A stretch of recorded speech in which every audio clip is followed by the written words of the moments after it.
ආයුබෝවන් මිත්‍රවරුනි, අද අපි කතා කරන්න බලාපොරොත්තු වෙන්නේ පහුගිය දවස්වල පැවැත්වෙච්ච ජනාධිපතිතුමා සහභාගී වුණු රණවිරු සමරුවේදී පාවිච්චි කළ නොකළ වචන දෙකක් පිළිබඳව. පාවිච්චි නොකළ වචනය රණවිරුවා, පාවිච්චි කළ වචනය සොල්දාදුවා.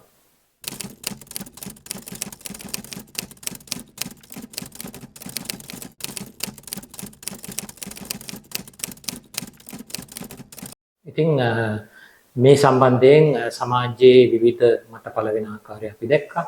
අපි දැක්කා සාමයට ලැබිව කටයුතු කරපු පිරිස්, විශේෂයෙන්ම වාමාංශික පිරිස් අතරේ අදහසක් තිබුණා මේ යුද සමරුව පවත්වන එකත් අවශ්‍යමත් නැහැ කියලා. ඒ වගේම අනෙක් පැත්තෙන් ජාතිකවාදීන්, විශේෂයෙන්ම සිංහල ජාතිකවාදීන් අතරේ අදහසක් තිබුණා ජනාධිපතිවරයා මේ විදිහට වචන හරබයක් කිරීම සහ අනිත් පැත්තෙන් අර මේ රණවිරු සමරුවට සහභාගී වෙනවද නැද්ද කියන එක පිළිබඳව අතීරණයකින් කටයුතු කරපු එක ඒක නරක දෙයක් විදිහට තමයි සිංහල ජාතිකවාදී කඳවුරේ කට්ටිය ප්‍රකාශ කළේ. ඉතින් මෙතනදී පොඩි ප්‍රශ්නයක් මතුවෙනවා ජනතා විමුක්ති පෙරමුණ එතකොට කොයි කඳවුරේ හිටපු පක්ෂයක්ද කියලා. විශේෂයෙන්ම 2009 අවසන් වෙච්ච යුද්ධයට පෙර කාලේ ජනතා විමුක්ති පෙරමුණ හිටියේ පෙනුන විදිහට නම් ඇත්තටම යුද්ධයට පක්ෂපාතී කඳවුරේ. හැබැයි යුද්ධයට පක්ෂපාතී කඳවුරේ හිටියට ජනතා විමුක්ති පෙරමුණ ක්‍රියා කළ ආකාරය දිහා දැන් ආපහු හැරිලා බලනකොට අපිට යම් ප්‍රශ්න පැන නගිනවා. ඒ කියන්නේ ජනතා විමුක්ති පෙරමුණ ඇත්තටම අව්‍යාජවද යුදවාදී කඳවුරේ හිටියේ කියලා. ඕක පිළිබඳව කතා කරනකොට මට මගේ අත්දැකීම ඉතාම වැදගත් වෙනවා. ඔබ සමහරට දන්නවා ඇති, නොදන්නවා ඇති.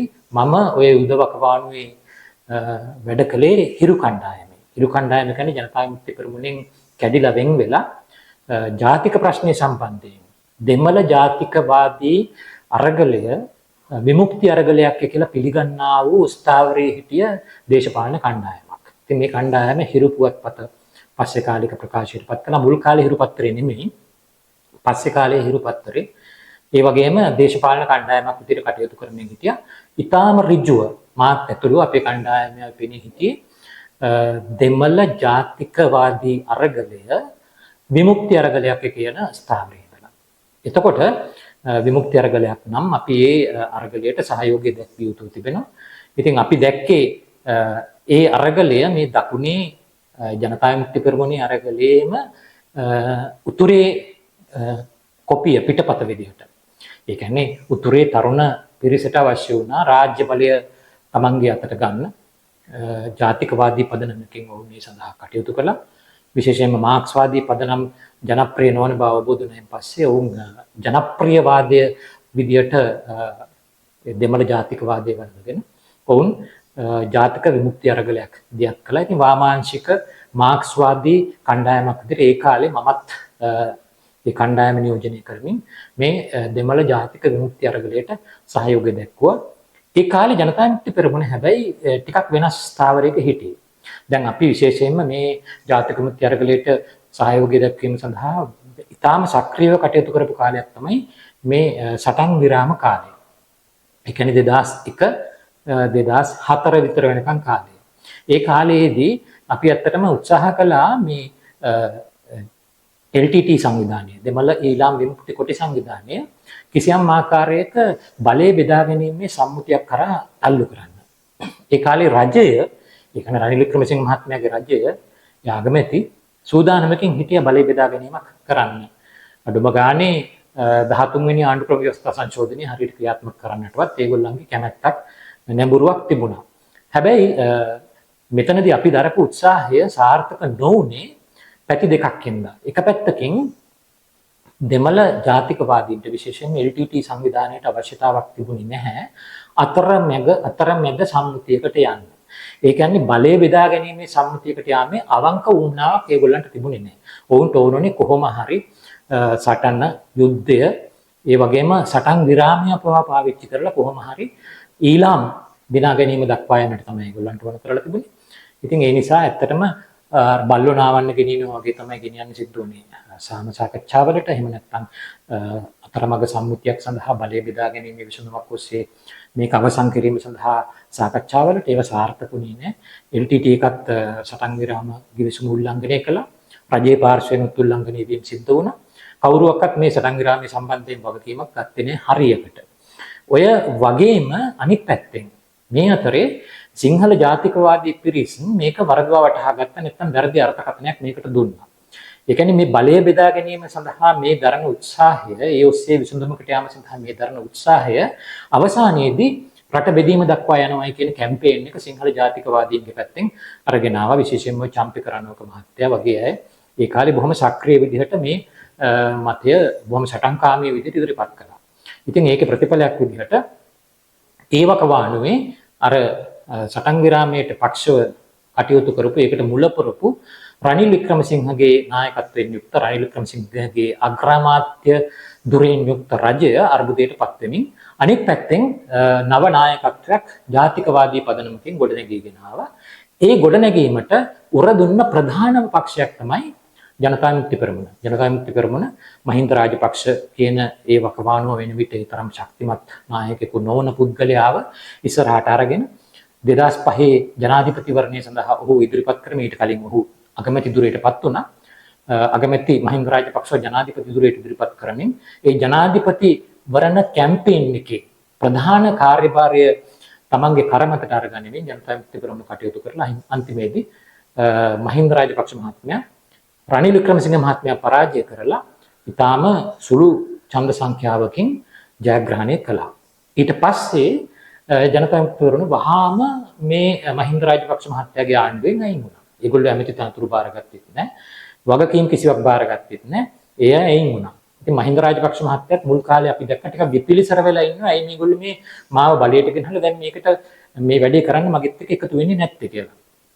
ඔය අතරේ තමයි සටන් විරාමයේ වේගයෙන් උල්ලංඝනය වෙමින් LTT සංවිධානයේ විවිධාකාරී ප්‍රහාර එල්ල කරමින් අන්තිමට මාවිල්ලාරු ඒ සිදුවීම ඇති කරන තැන දක්වා තත්ත්වය ගොඩ නැගුණේ ඔන්නේ වකවානුව ඇතුළත තමයි. ඉතින් ඊට පස්සේ යුද්ධය පටන් ගත්තා. මුල් කාලේ මහින්ද රාජපක්ෂ මහත්මයා යුද්ධයට කැමැත්තෙන් හිටියේ නැහැ. හැබැයි යුද්ධයට පක්ෂපාතී පිරිස් විශේෂයෙන්ම ඔය ජාතික හෙළවුරුමය ඒ වගේම අනිත් පැත්තෙන් ජනතා විමුක්ති පෙරමුණේ එක්තරා පිරිසක්. ඒ කියන්නේ ඔය විමල් වීරවංශ මහත්තයා වගේ පිරිස් මේ යුද්ධය වෙනුවෙන් අපිට පේන විදිහට යම් ආකාරයකට අවංකව සහයෝගය දැක්වුවා. ජනතා විමුක්ති පෙරමුණ දක්වපු සහයෝගය අවංකද නැද්ද කියන ප්‍රශ්නේ ඒ කාලේ පැන නැගිලා තිබුණා. මොකද ජනතා විමුක්ති පෙරමුණ කරපු සමහර දේවල් ඇත්තටම LTT සංවිධානයට උපකාරී වුණා මේ සටන් විරාම දිවිසුමෙන් ඉවත් වෙන්න.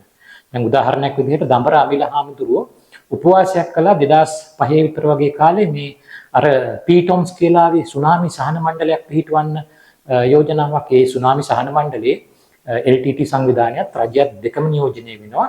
ඒ සුනාමියෙන් වෙච්ච හානි ප්‍රතිසංස්කරණය කිරීම සඳහා අවශ්‍ය ක්‍රියාමාර්ග ගැනීම බලතල සහිත නිල නොවන පාලන සභාවක් තමයි ඒකෙන් පත් කරන්නට කටයුතු කරලා තිබුණේ. නිල භාවයටත් පත් වෙනවා ඒක.